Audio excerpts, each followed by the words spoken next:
Why I think I fight. Do I enjoy it? No. Do I enjoy training? No. Do I enjoy cutting weight? No. Am I nervous? Yes. Do I think to myself, what am I doing? Yes. Completely. Unfortunately, it's one of those things you're either born with or you're not.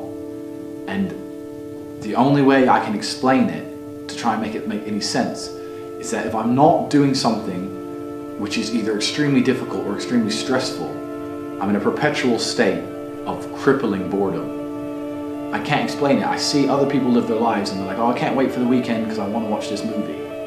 I think, who cares about a movie? You're looking forward to the weekend for a movie? Looking forward to the weekend to get drunk? Like, these things to me are so mundane. They mean nothing. And if I don't fight, if I'm not in a situation where I'm stressed or worried or concerned, I'm just perpetually bored. And boredom's crippling. If you're an intelligent person and you've got a good brain on your shoulders, you can't just sit there bored, you know? So most smart people take the academic route to avoid boredom. They learn, but that's never really interested me either. Although I've always been an intelligent guy and I've always done well academically, it never really interested me. And then I see people climb Mount Everest or jump off buildings or do base jumping, or the guy who jumped from space. People think, what's he doing? He's crazy. I understand. Because some people can't live normal lives. Some people cannot just function 9 to 5 office job, get drunk at the weekends.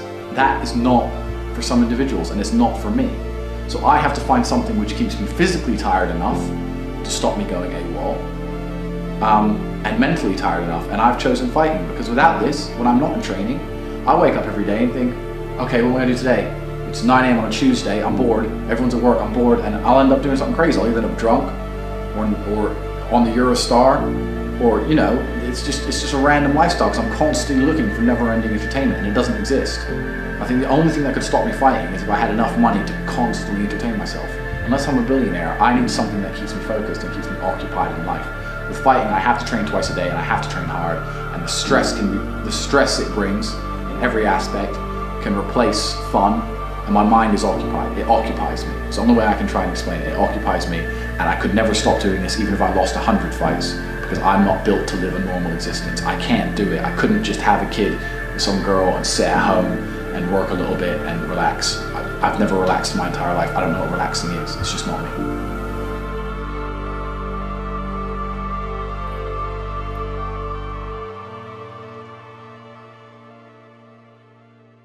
I was a 4-time kickboxing world champion. For 12 years, I trained 5 hours a day, 6 days a week.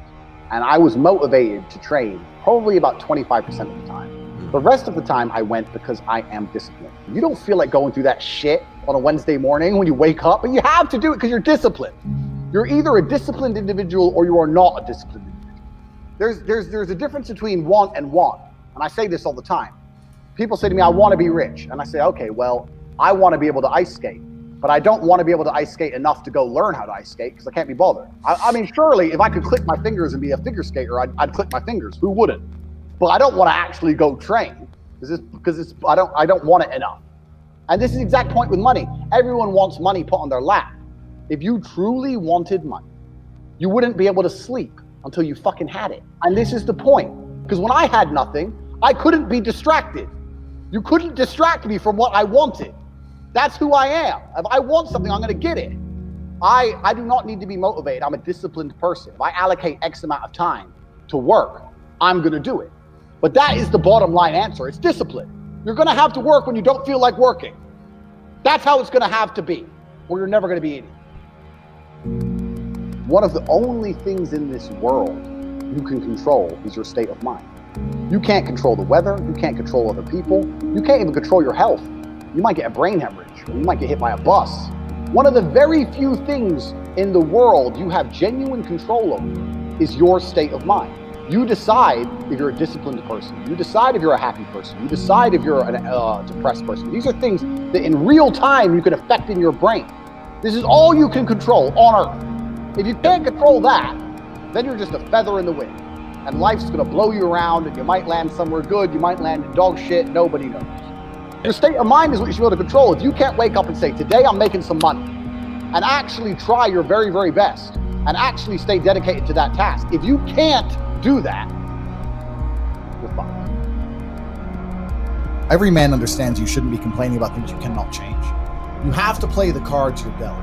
To be born a certain height and then to sit there and go, what do I do? I'll tell you what you do. You become the best version of yourself, just like everyone else does. Nothing about the height is in and of itself enough value for me to be a valuable man. As a man, you build your value. You are born with the cards you're dealt. Sure, it'd be ideal. Look, I'd love to be 7 foot tall. I'm not. So it's the same argument. If you're 5'2", you need to become rich, strong, and funny, and charismatic, and interesting, and witty. If you're 6'4", you need to become rich, strong, well-connected. It's the same game. So to sit there and complain about it is asinine. All of you have a handful of aces. I don't think you understand that. You could have been in a car crash at 4 years old and lost your legs. Do you have any understanding of how lucky you have been? This is pure luck. There's only luck has kept you fully able-bodied, sitting there, capable of learning and listening and becoming something. You don't really need to be that tall if you're important and rich, and when you walk in the room, you think when fucking Mayweather walks in the room, people give a shit? Fix that frame in your mind. You are viewing yourself as a short man. Stop it. Walk the fuck up and be the man.